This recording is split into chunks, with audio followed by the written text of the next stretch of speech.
네, 세 번째는 업무상 질병의 산재 문제에 대해서 얘기 드리도록 하겠습니다.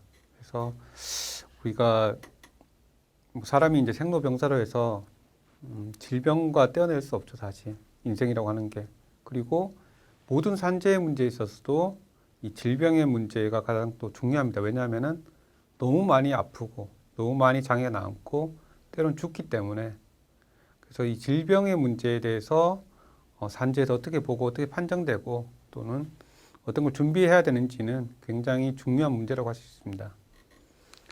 크게 이제 질병은 일반 사고성 질병이라는 게 있어요. 이거는 제가 지칭하는 건데 요 사고성 질병은 근골격 질병을 얘기하면서 조금 설명을 붙이고 대체적으로 이제 뇌심장 질환, 근골 질환, 직업성암, 정신질환 이 네 개가 이제 제일 중요하고 그 다음에 기타의 직업병도 굉장히 많습니다, 사실.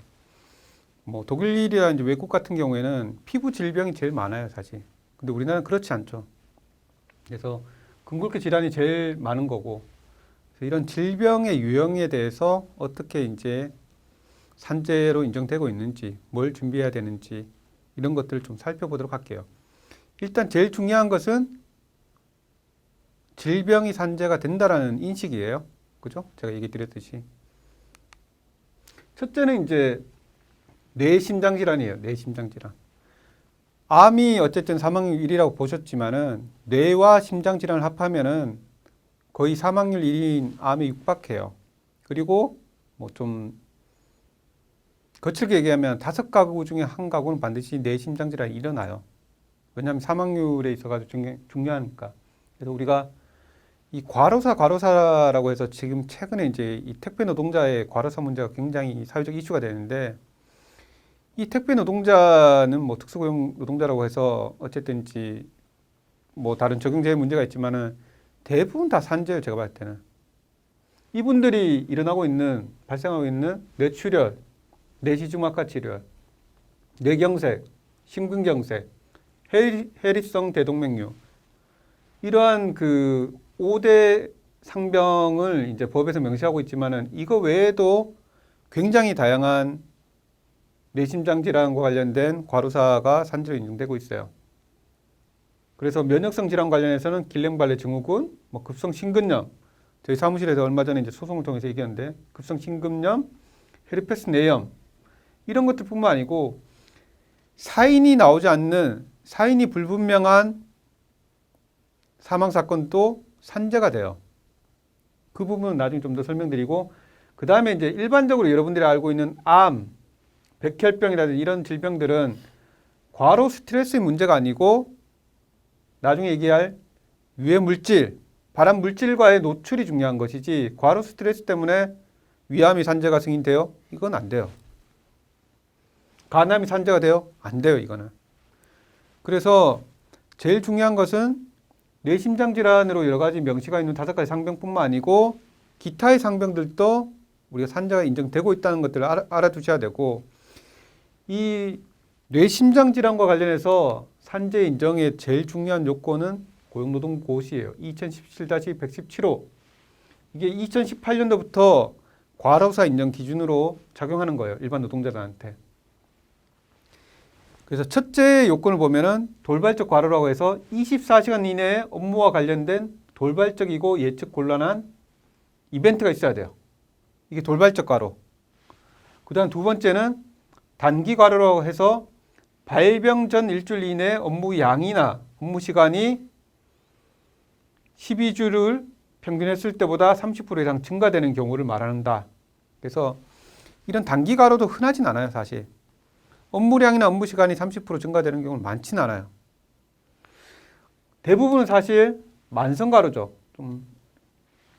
글을 보면 만성적 과중한 업무라고 해서 만성 과로에 대해서 요건을 하는데 첫째는 일주 업무 시간이 60시간을 넘는 경우에는 초과하는 경우에는 업무와 질병과의 관련성이 강하다고 평가한다고 되어 있어요. 쉽게 얘기하면 60시간 넘으면은 우리 아버지가 일을 했는데 일하는 시간이 60시간 넘었어요. 그러다 쓰러졌어요. 뇌출혈이 됐어요. 12주를 평균해 보니까 60시간 넘어요. 산재가 당연히 된다는 거예요. 두 번째, 62시간을 넘지 못하고 52시간 초과하는 경우에는 7가지 가중 요인, 교대제 업무, 휴일이 부족한 업무, 위한 작업 환경, 육체적 강도가 높은 업무, 시차가 큰 출장이 잦은 업무, 정신적 긴장이 높은 업무, 이런 7가지 가중 요인에 하나에 걸려야 돼요.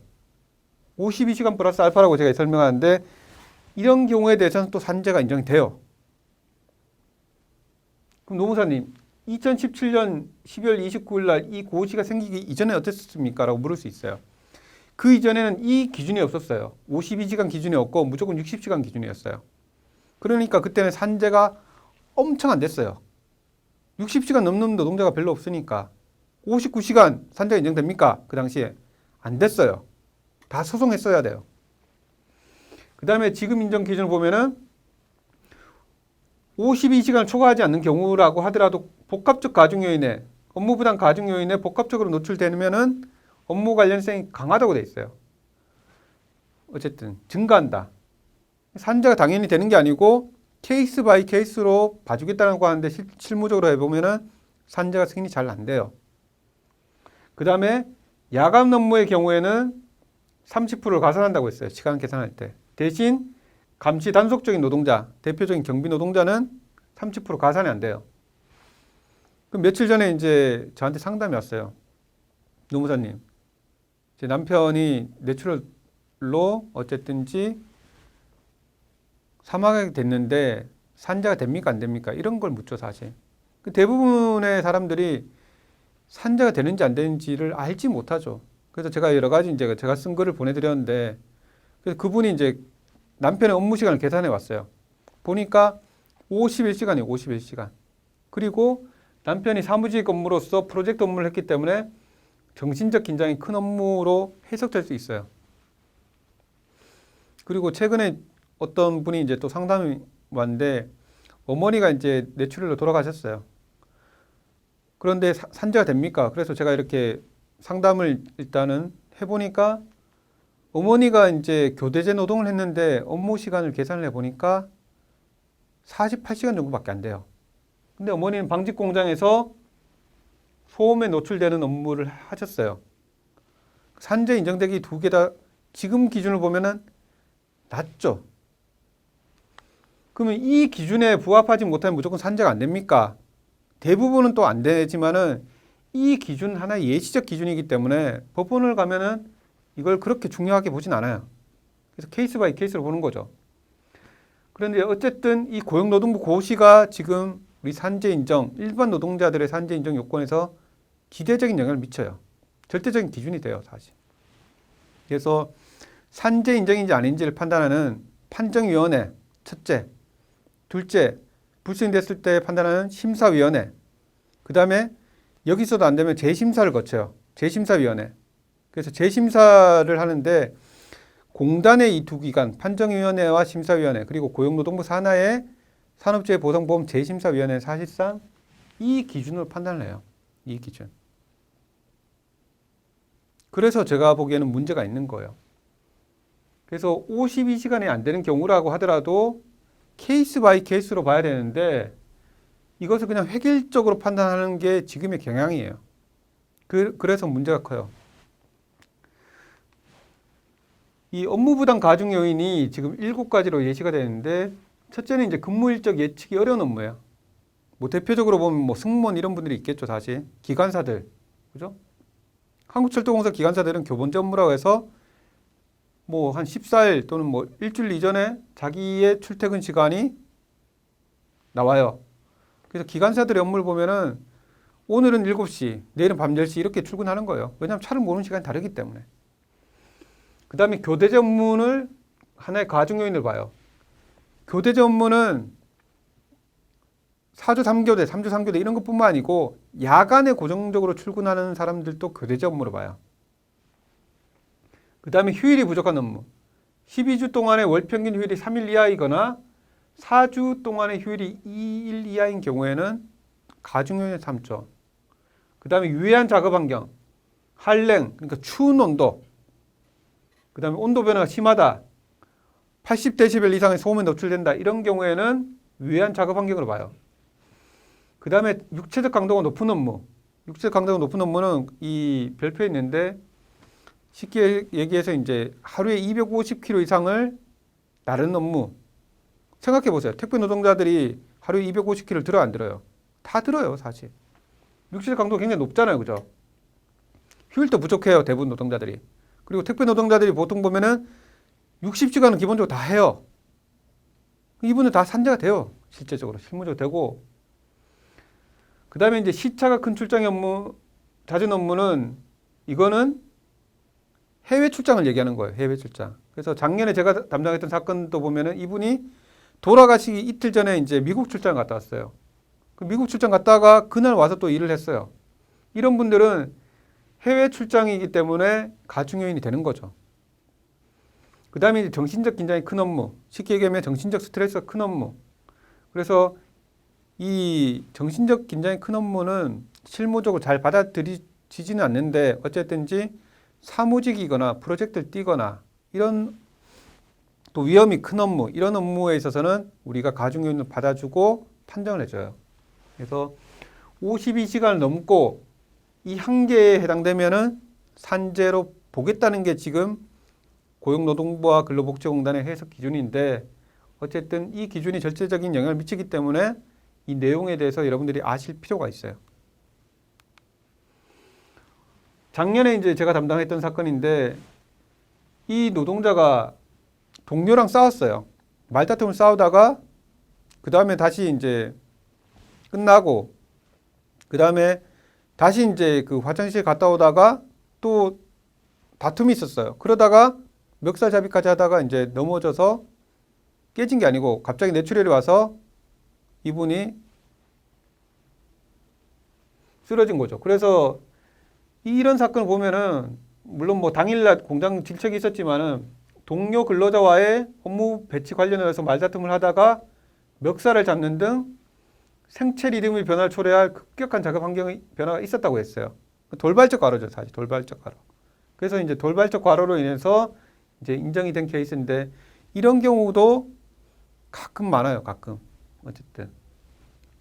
그 다음에 이제 두 번째는 이런 단기 과로인데 예전에 이 사건도 이제 제가 2013년도에 담당했던 사건인데 이분은 조금 운이 좋은 케이스죠. 왜냐하면 파업을 막 하다가 노동자 그 주차에 파업을 하다가 파업을 했을 때는 일이 떨어지잖아요. 업무 시간 적잖아요.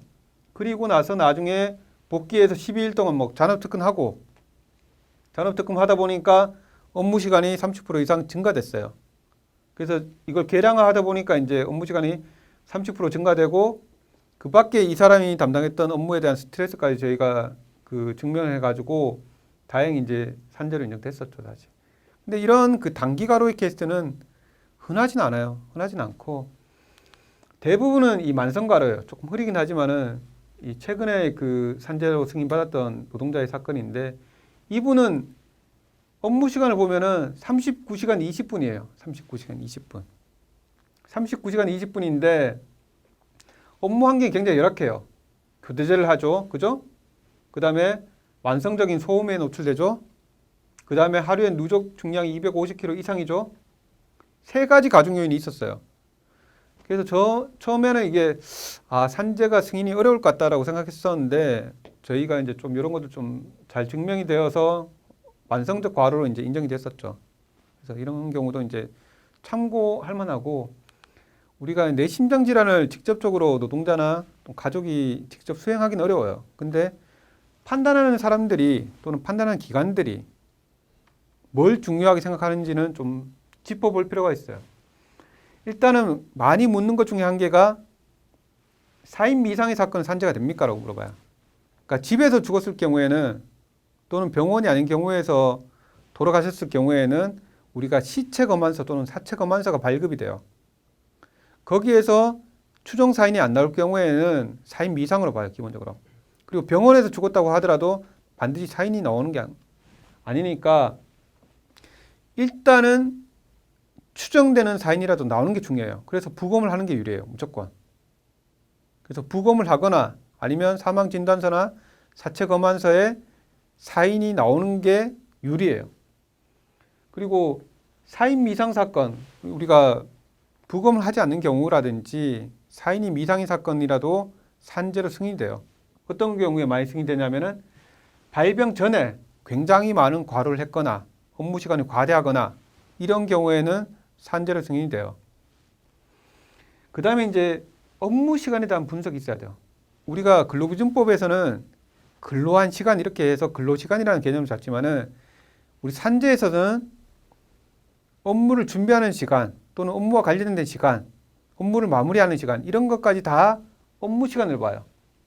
그래서 업무 시간을 최대한 많이 늘리는 게 중요해요. 늘리는 게. 단 1분이라도.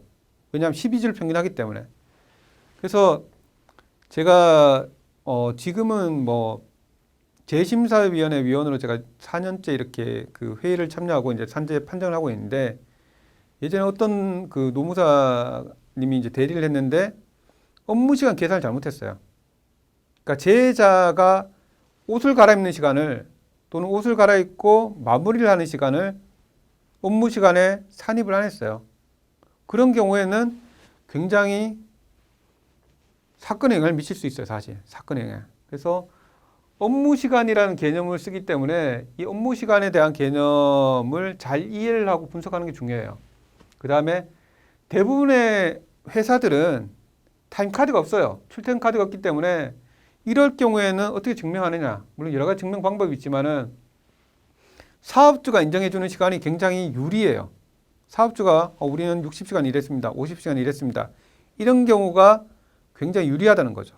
그래서 제자가 주장하는 시간하고 사업주가 주장하는 시간이 일치하는 경우 이것을 굉장히 중요한 판단의 요소로 봐요.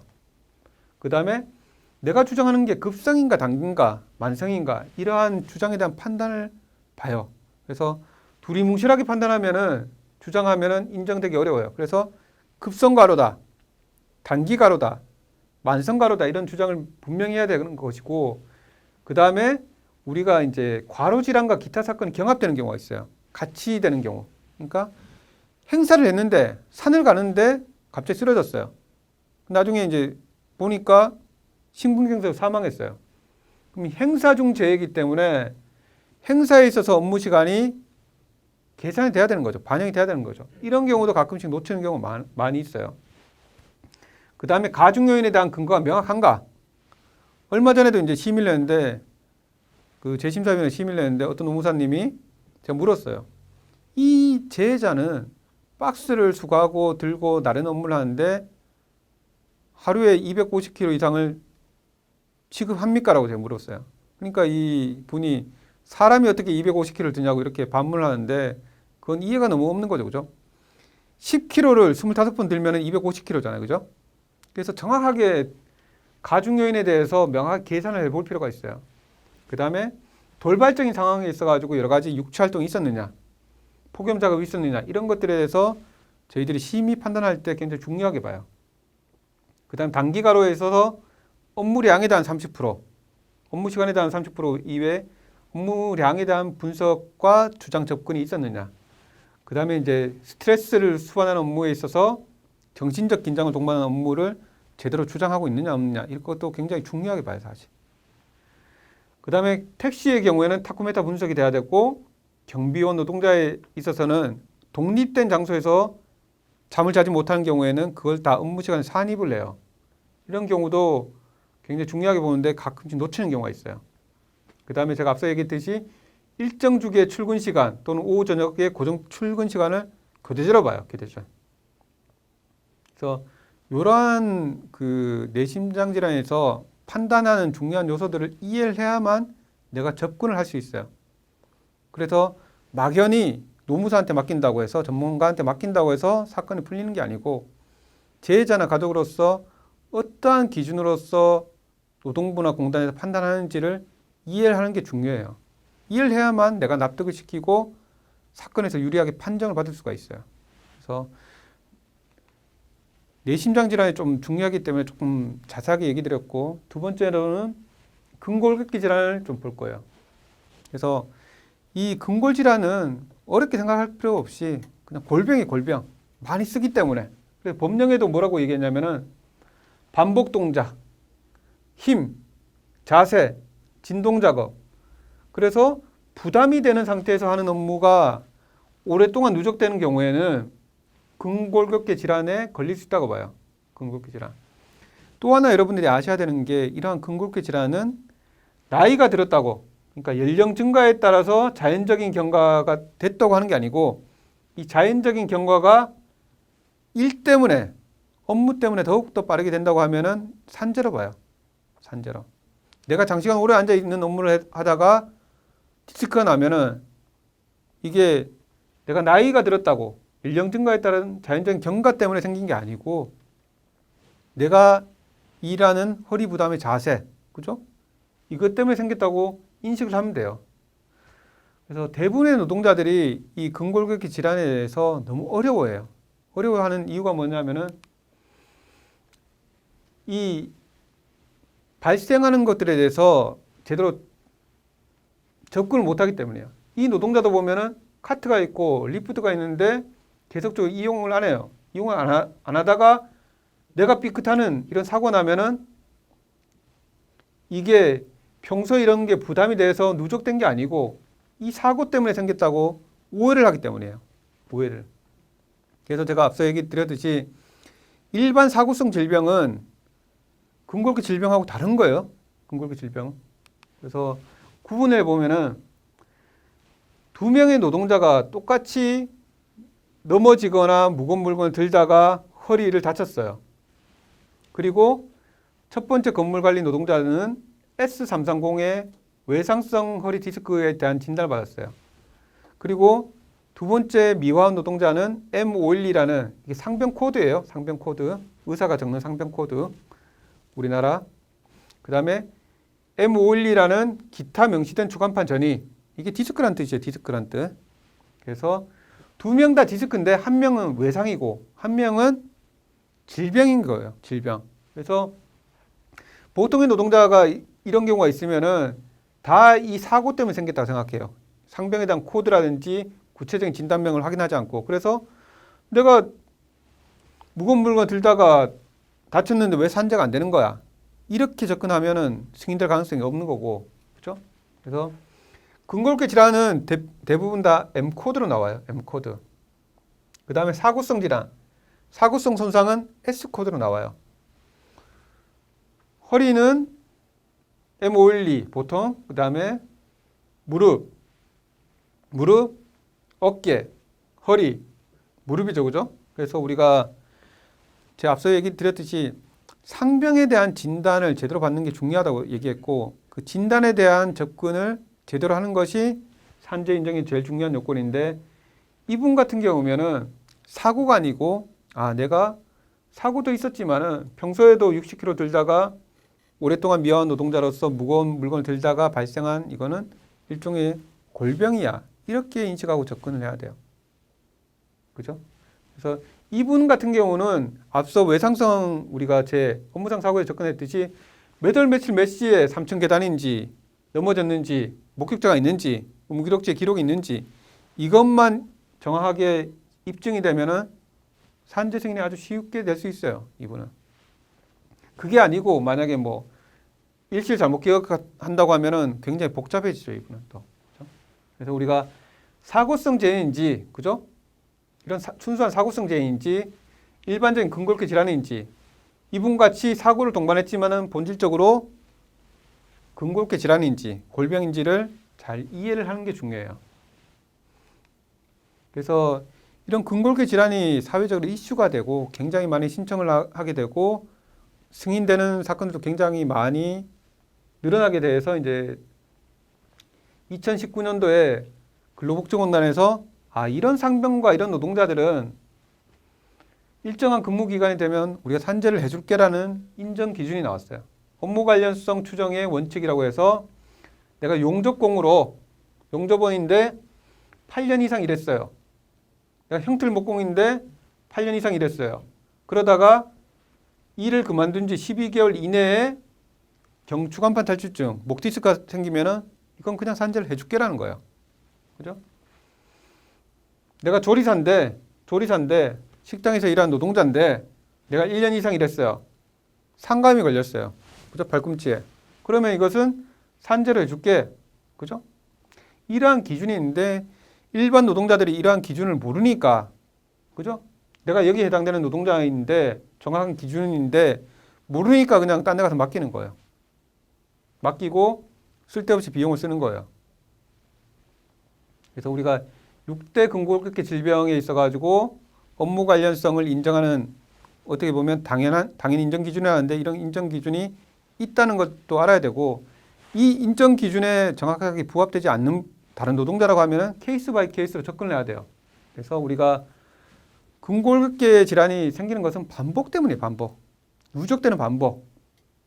예를 들면 허리에 계속 굽힌다, 젖힌다, 좌우가 비틀린다, 무거운 물건 든다 이런 것들이 누적되기 때문에 이 질병이 발생하는 거예요. 예를 들면은 무릎이 나쁘다. 무릎에 대한 질병도 많이 쪼그리고 오르내리고 운전하고 걷기 때문에 생기는 질병인 거예요. 그래서 우리가 근골격 질병에 대해서 어떻게 어떤 자세로 어떤 물건을 통해서 내가 나빠져 왔는지를 이해를 하는 게 중요해요. 이 이해를 해야 이제 공단에서 이걸 바탕으로 조사를 하거든요. 그래서 가장 중요한 공단의 조사는 직접 현장에 와서 동영상을 찍어요. 동영상을 찍기 때문에 사실 우리가 처음에 얘기 드렸듯이 요양급여 신청서와 산재보험 소견서를 제출하면 다 돼요. 접수를 받아줘요. 그 다음에 필름이라든지 음기록지라든지 이런 것들은 공단에 제출하게 해요. 그리고 공단에서는 현장에 나와서 조사를 하도록 되어 있어요. 그래서 우리가 현장에 나와서 조사를 하는데 내가 할 게 뭐 있습니까? 이게 아니고 현장에 나왔을 때 제대로 된 조사를 만드는 게 중요해요. 어떻게 하느냐? 내가 가야 돼요.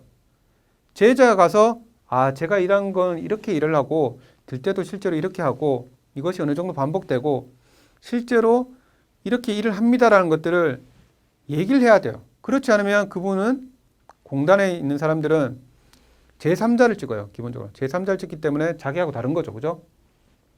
그리고 중요한 것은 질병 발생 당시보다 이전의 작업들을 얘기를 해줘야 돼요. 아니면은 현장에 왔을 때는 기본적으로 그 작업밖에 안 찍어요. 재발생 당시의 작업. 그래서 우리가 공단의 동영상이 제대로 찍히지 않으면은 판단하는 사람들도 그 영상만을 가지고 판단하기 때문에 실질적으로 내가 불이익을 당할 수 있어요. 노동자들이. 그래서 우리가 이런 여러 가지 서류들을 뭐 노무사들이 이렇게 꾸릴 수도 있는데 제일 중요한 것은 작업을 현장에서 조사했을 때 나의 의견, 내가 옛날에 부담했던 거, 내가 지금 부담하는 작업들 이런 것들이 제대로 반영되게 찍히고 그 다음에 조사되게 만드는 게 제일 중요해요. 그걸 하지 못하면은 결국 피해는 당사자가 볼 수밖에 없어요. 그래서 내용을 설명을 해줘야 돼요. 분담 담당자한테. 옛날에 어쨌든 근골격 질환의 가장 큰 특징은 누적 부담이 되는 거예요. 내가 예를 들면 군대 갔다 남자는 보통 군대 갔다 오잖아요, 그죠? 다 그런 건 아니지만은 내가 사회생활을 했을 때 A란 업체, B란 업체 다 생각해봤을 때 내가 부담 작업이 있었어요. 그러면 다 얘기를 해줘야 돼요, 다 얘기를. 그래야 그것들이 반영이 돼요. 그래서 가장 기본적으로 옛날 작업이 뭐고, 작업 자세가 뭐고, 부담 요인이 뭐다라는 것들을 한 개씩 조금 써서 내줄 필요가 있어요. 그래서 본인 진술서라든지 제 경위서를 이렇게 좀 작성하시라고 좀 얘기를 드리는 것이고, 예전에 이제 저는 보통 이제 이 근골격 질환을 최초 산재 사건을 잘 안 맡아요, 사실. 최초 산재 사건을 잘 안 맡고, 산재가 불승인된 사건들은 무수히 많이 해봤어요. 허리 디스크 특히나 많이 해봤고, 목 디스크도 많이 해봤고, 그래서 웬만한 MRI 필름은 좀 볼 줄 알아요, 이제는. 십수년간 해왔기 때문에. 근데 이제 몇 년 전에 이제 이 어린이집 선생님이 저를 찾아왔었어요. 노무사님, 제 허리가 너무 아픈데 디스크인데 산재를 좀 해주십시오. 근데 제가 쟤는 최초의 요양 신청 사건은 특히 이제 근골격 질환 사건 잘 안 맞습니다라고 제가 얘기했어요. 돈을 안 벌겠다는 게 아니고 이 작업 내용은 당신이 제일 잘 알지 않느냐라고 제가 얘기했는데 자기가 너무 아프고 병원 치료 때문에 꼭 저보고 부탁을 했어요. 그래서 이제 그때 이제 저희 둘째가 요 정도 나이였는데 그래서 어린이집에 제가 자주 데려다 주고 이제 자주 이제 데려왔는데 안에서 어떻게 하는지 제가 본 적이 없잖아요. 그래서 이제 어린이 선생님들의 하루를 쭉 추적해 봤어요. 쭉 추적해 보니까 어린이집 선생님들이 어디서부터 일을 하냐면은 물론 출근을 어린이집 하지만은 유치원에서 하지만은 애들을 데리러 와서 그죠? 버스에 내려서 학부모님하고 인사를 해요. 이렇게 그죠? 그다음에 애들 태워요. 거기서부터 시작하는 거예요. 거기서부터 이제 쭉 추적해서 며칠 관찰을 해보니까 어린이집 선생님들이 항시적으로 허리를 굽히는 업무를 한다는 것들에 대한 확신을 가질 수 있었어요. 그것들을 이제 계량화해 봤죠.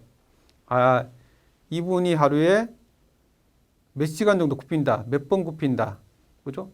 그 다음에 이제 중약물 취급 업무라고 해서 제가 중요하게 얘기 드린 것은 부담 작업에 있어서 제일 중요한 것이 하는 게가 중약물 취급이에요. 중약물 취급.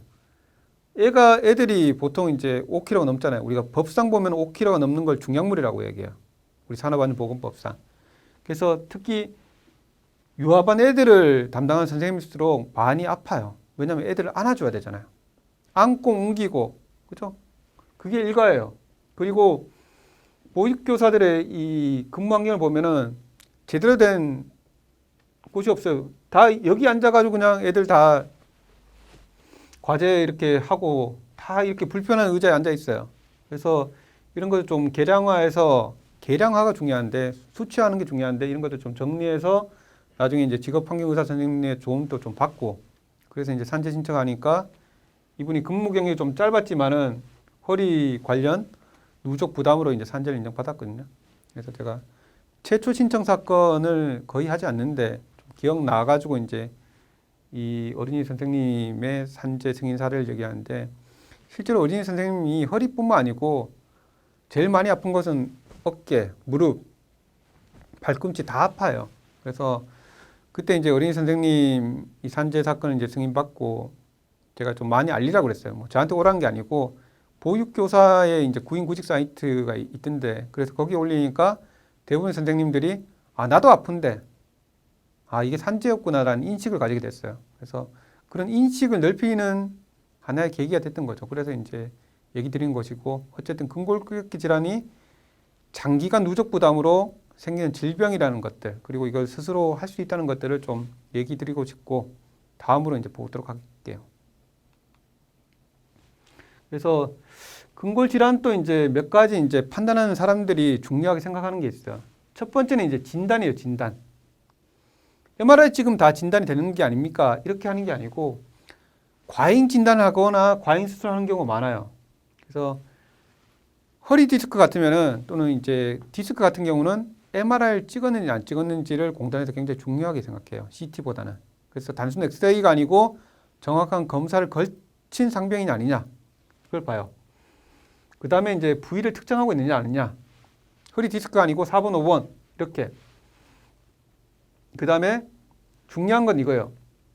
입사 전의 업무력, 입사 전의 부당 공정에 대해서 주장하고 있느냐, 정리가 되어 있느냐, 그것들이 조사가 되어 있느냐를 굉장히 중요하게 봐요. 그래서 입사 전의 업무력이라든지 부담 공정에 대해서 계속적인 주장을 해야 되고 그런 것들이 재조사라든지 공단의 재조사 과정에 반영이 되도록 하는 게 중요해요. 가만히 있다고 해서 공단 담당자들이 다 조사를 해주는 건 아니에요. 그 다음에 이제 촬영한 동영상이 업무 부담을 충분히 반영하고 있느냐. 이 공단의 동영상이 마음에 안 들면 내가 직접 찍어도 돼요. 제자나 노동자 직접 찍어서 제출해도 돼요. 그래서 같이 심의를 하게 돼요. 그러면 기본적으로.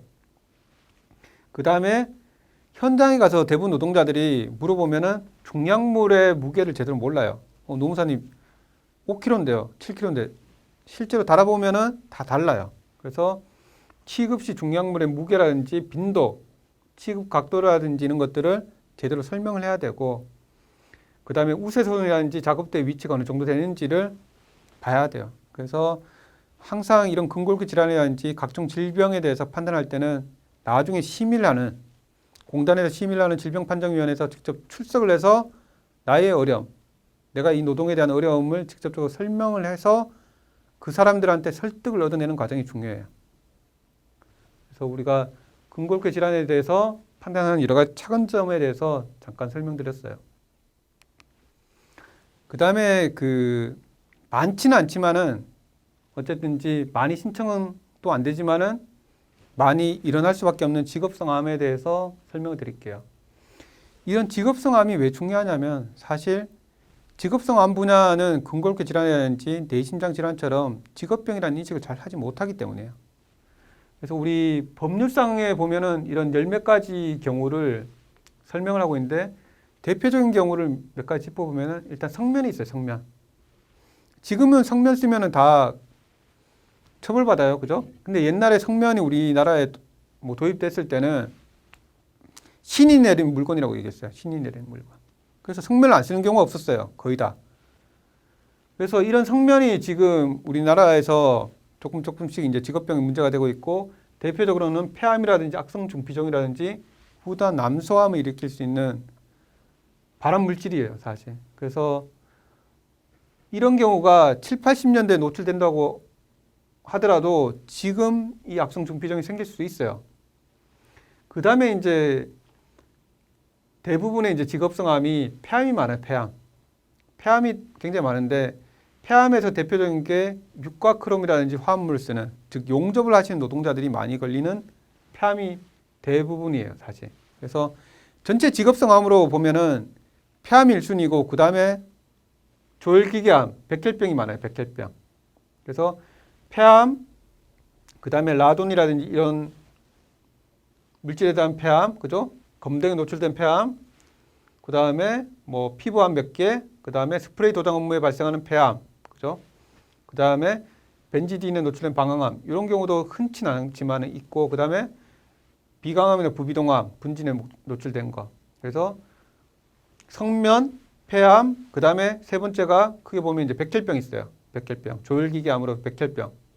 그래서 대표적인 백혈병 유발 물질은 벤젠이에요, 벤젠.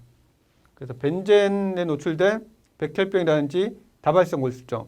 그래서 1ppm에 10년 이상 노출된 경우, 이게 이제 낮아졌어요. 지금은. 그 다음에 포르말데이드, 일산부타티엔, 산화에틸렌. 이런 경우에 대한 백혈병이 굉장히 많아요. 근데 현장의 노동자들이 벤젠이 있는지 없었는지, 산화에틸렌이 있는지 없는지, 포르말데이드가 있는지 없는지 알 수가 없어요.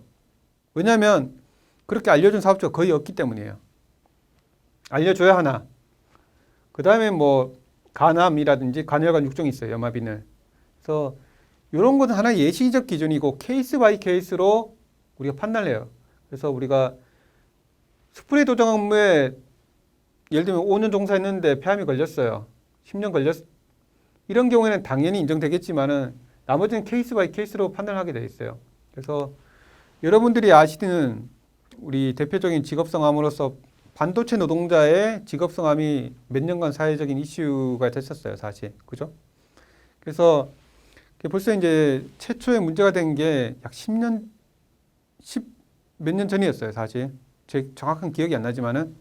그래서 그때 그 반도체 노동자에 대한 직업성 암을 처음에 문제 제기를 했던 분이 제 후배인 이종만 노무사예요. 이종 노무사가 처음에 저랑 이제 같이 일을 할 때 제가 민주노총에 있을 때 노무사님 이런 게 산재가 안 되는데 한번 소송을 해야 되지 않겠습니까? 라는데 저한테 이제 문의가 왔어요. 그래서 제가 이제 하지 말자 그랬어요. 왜냐하면 전 세계적으로 그런 사건이 없었기 때문에 어떻게 반도체 노동자가 백혈병이 산재가 인정될 수 있겠느냐라고 이제 반문을 했었죠. 그때 이제 2명의 노동자가 죽었었고 4명의 노동자가 삼성 관련된 반도체에서 일을 하다가 백혈병이라든지 조혈기계암에 걸렸었어요. 근데 아무도 문제 제기를 안 했었죠. 그때 이제 그 돌아가신 고 황유미님의 아버님과 그 다음에 유족들, 그 다음에 피해자들, 그 다음에 이 사건을 이제 처음에 인식하게 된 이종란 노무사와 시민사회 단체들이 이제 계속적으로 문제 제기를 했었죠. 처음에 저도 이제 처음에 소송을 담당할 때는 6명이 저희가 팀을 꾸려서 그 1차 삼성 백혈병에 대한 소송을 했었는데, 야, 이게 이길 수 있겠는가라는 생각을 안 했어요, 솔직히 처음에는. 6명 다. 그때 변호사 3명, 노무사 3명이 같이 했었는데, 근데 하다 보니까 조금 길이 보이는 거예요. 그래서 저희가 1심에서 이제 2명을 이겼었죠, 다시. 그리고 이제 그게 확정되고, 지금은 사회적으로 반도체 백혈병이면 직업성 암 아니야, 이런 인식이 있어요, 이제는. 그런 사회적 인식이 커졌고. 그래서 지금 이제 그게 사회적 이슈가 되고 한국 사회를 많이 바꿨어요, 사실. 삼성이 사과한 것뿐만 아니고 반도체 디스플레이에 종사하는 노동자에게 발생한 8개 상병은 기본적으로 산재를 해주겠다는 기준이 마련돼 있어요.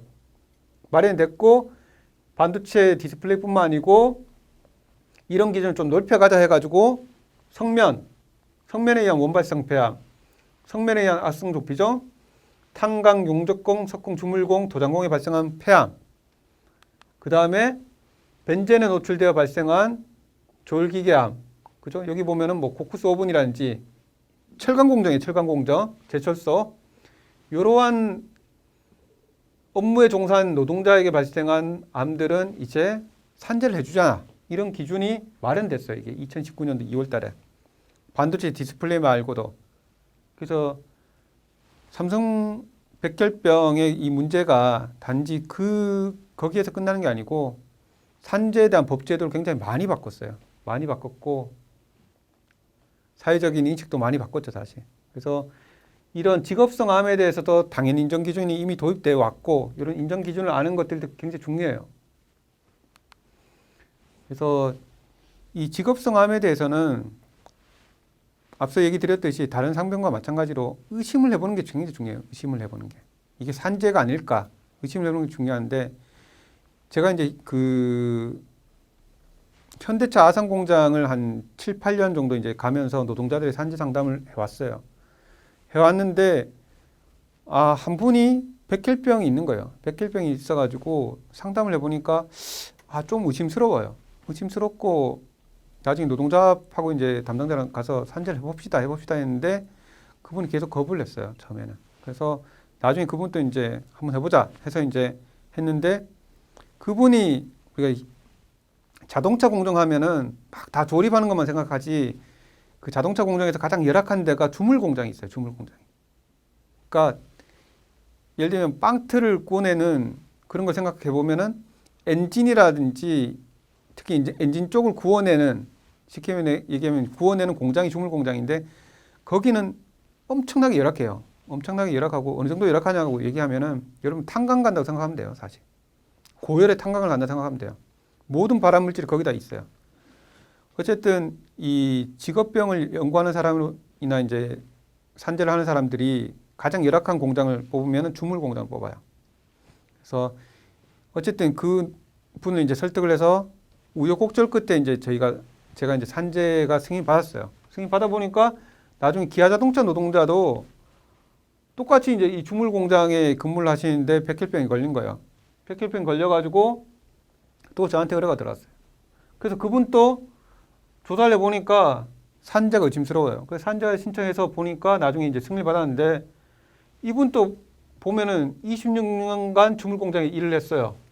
주물 공장에 일을 했는데 포름알데히드에 충분히 노출될 수 있었고 고열에서 분해되기 때문에 충분히 노출되었고 그 기준도 굉장히 노출량이 높았다라고 해서 이제 백혈병이 산재가 되는데 만약에 그 현대차 노동자가 직접적으로 하지 않았으면 이런 사례가 안 생기죠, 사실. 그래서 우리가 직업성 암에서도 몇 가지 이제 중요한 포인트가 있는데 첫째는 제일 중요하게 보는 것은 과거의 직업 환경이라든지 과거의 유해 물질에 대한 노출이에요, 사실. 이거를 노동자들이 직접적으로 증명하는 건 어렵지만 기술하는 건 상관없잖아요. 얘기하는 건. 그래서 자기가 제대로 얘기하고 동료를 통해서 제대로 얘기하면은 그것이 받아들여져요, 사실. 물론 객관적인 MSDS, 물질 안전 보건 자료라든지 작업 환경 측정 결과표로 증명을 하면 좋겠지만은 여기에 대한 한계가 있기 때문에 내가 예전에 썼던 환경이라든지 유해 물질, 입사 전후의 업무력, 공정, 보고 이런 것들을 얘기를 하는 게 중요해요. 얘기하는 게 적극적으로. 그 다음에 나머지 것들은 이제 전문적으로 우리가 판단할 때는 선행적인 연구 결과가 있었느냐, 역학조사 보고서라든지 전문조사 보고서에 대한 충분한 내용이 있느냐, 그 다음에 예전 사례가 있느냐, 법원 판례라든지 공동 사례가 있느냐, 이런 것도 이제 중요하게 보는데 어쨌든 당사자로서 예전의 업무 환경이랑 업무에 대한 유해 물질을 적극적으로 얘기하고 그것이 조사에 반영되도록 하는 게 제일 중요해요. 마지막으로서 이제 그 직업병 중에 어쨌든 최근에 가장 많이 이제 이슈가 되고 있고, 그 다음에 최근에 이제 직장 내 괴롭힘 법안이 근로기준 법안이 도입되면서 정신질환에 대한 산재 유형이 증가하고 있어요. 실제로 증가하고 있고 신청 건수도 증가하고 승인 건수도 증가하고 있어요. 실제 몇 프로 정도 승인됩니까? 뇌심장 질환 40%, 근골격 질환 60% 내지 70%, 직업성함 50% 이상, 정신질환 60% 내지 70% 승인되고 있어요. 그러니까 물론 낮다면 낮다고 할 수 있는데 적지 않은 수치의 직업병들이 산재로 승인되고 있어요. 정신질환은 우리가 법상 명시를 하고 있는 것은 첫 번째는 이제 외상 스트레스 장애, 업무와 관련된 굉장히 큰 충격, PTSD라는 외상 스트레스 장애, 그 다음에 우울증, 적응장애 이런 세 가지만 규정하고 있는데 이런 것뿐만 아니고 일을 하다 발생할 수 있는 불안장애, 그죠? 그 다음 현대인들이 제일 많이 걸리는 적응장애, 그죠? 불안장애 제일 대표적인 것은 공황증이에요, 공황증. 우리가 언론에서 뭐 정영돈 뭐 공황증 이런 거 보잖아요, 사실. 그래서 그 사람들이 노동자는 아니지만 사실상 직업으로 인해서 다 유발되는 거죠. 그죠? 그 다음에 뭐 언론인들 뭐 뿐만 아니고 연예인들 뭐 자살하는 경우, 우울증이 있어 자살하는 게 굉장히 많잖아요, 사실. 그죠? 그래서 이 정신질환이 왜 중요하냐면은 정신질환 자체도 중요하지만 정신질환으로 인해서 자살하는 경우가 많기 때문인 거예요. 그래서 수면장애, 외상 후 스트레스 장애, 급성 스트레스 반응, 적응장애, 불안장애, 주요우울장애 이런 것들이 우리가 정신질환의 산재 유형에서 취급하고 있고 중요하게 바라보고 있는 상병들이에요. 그럼 뭘로 이렇게 산재 판정이 됩니까? 라고 물어볼 수 있는데 제일 중요한 것은 이 사람의 의무기록지예요. 의무기록지. 그 다음에 결과지. 왜 의무기록지가 중요하냐면은 정신과 상병은 정신과 의사들하고 나누는 그 대화라든지 내용에서 이 사람의 심리 스트레스 요인이 기재가 돼요. 남편하고 싸웠어요. 이게 아니고 회사 상사가 괴롭혀요. 회사 동료들이 괴롭혀요. 업무가 너무 힘들어요. 이런 경우가 훨씬 더 유리하겠죠. 그죠? 그래서 공단의 이 정신질병 관련 업무 조사 지침을 보면은 대표적으로 아까 얘기했던 이 6가지 상병들이 기재가 돼 있고 조사되는 내용을 보면은 자살하는 경우, 자살 건과 마찬가지로 일상적인 스트레스 요인이 뭐냐, 업무 시간이 뭐냐, 일상적인 스트레스 요인이 뭐냐 뿐만 아니고, 그죠? 이런 것들, 업무 시간과 업무 내용에 대한 스트레스뿐만 아니고, 이 중요하게 말하는 업무 관련 사고, 폭언, 폭력, 성희롱, 업무 양과 질의 변화, 실수 책임, 고객과의 갈등, 회사의 갈등, 배치 전환, 직장 내 갈등, 업무 부정은 괴롭힘이나 차별 이러한 중요한 스트레스 요인에 대해서 일관된 기재가 돼 있느냐 업무기록지에서 그 다음에 업무기록지 말고 또는 뭐 증빙되는 여러 가지 내용이 있느냐 이런 걸 통해서 이제 판단을 해요 공단에서. 그래서 정신질환이 지금 산재 인정이 어려운 가장 큰 이유는 치료를 안 받기 때문이에요. 병원을 내원하지 않기 때문에 실제로 잠재되어 있는 질병들이 어마어마하게 많아요, 사실. 그 다음에 이제 이 정신질병이 있어가지고 내가 치료를 받고 있다고 하더라도 숨기는 거죠. 지킬까봐, 낙인될까봐, 보험을 못 들까봐. 그래서 실제 신청하면 회사에서 굉장히 적대적인 경우가 많아요, 사실. 우리가 괴롭혔어? 네가 못한 거 아니야? 이런 식으로 회사에서 괴롭힌 경우가 또 생겨요. 그랬을 때 나의 진술이, 나의 기록이 병원 의무기록지라든지 결과지를 통해서 일관되게 기재가 되어 있는지, 다른 외적인 요소는 없는지, 개인적인 요인은 뭐가 있는지 이런 걸 통해서 우리가 정신과에 대한 상병을 판단받게 돼요. 그래서 그 판단이 어쨌든지 1차적으로 너의 탓이 아니야, 회사 탓이야 이런 것들을 인정받는 중요한 근거가 되는 거죠. 그래야만 이제 적극적인 치료가 될 수도 있고 회사의 격리를 통해서 내가 보호받을 수 있는 거죠, 사실. 그래서 이 정신질환을 마지막으로 이제 기타의 직업병도 물론 있겠지만은 일단 이 중요한 4가지 상병들에 대해서 좀 설명드렸고 가장 어쨌든지 핵심적으로 제가 첫 번째 시간부터 지금까지 얘기 드린 것은 어떠한 사고든지 어떠한 질병이든지 노동자의 업무로 인해서 발생할 수 있는 것이다. 이런 인식을 갖는 게 제가 꼭 당부드리고 싶은 말씀이에요. 그래서 여러분들이 어쨌든 잊지 마시고 노동자의 질병은 산재가 아닐까 이런 의심을 해보는 것이 제 강의를 통해서 기억해 줬으면 싶은 말입니다. 아무튼 장시간 듣느라 너무 고생하셨고 나중에 혹시라도 더 궁금한 사항이 있으면은 전화 저희 사무실로 문의를 해주시면은 언제든지 적극적으로 알려드리도록 하겠습니다. 감사합니다.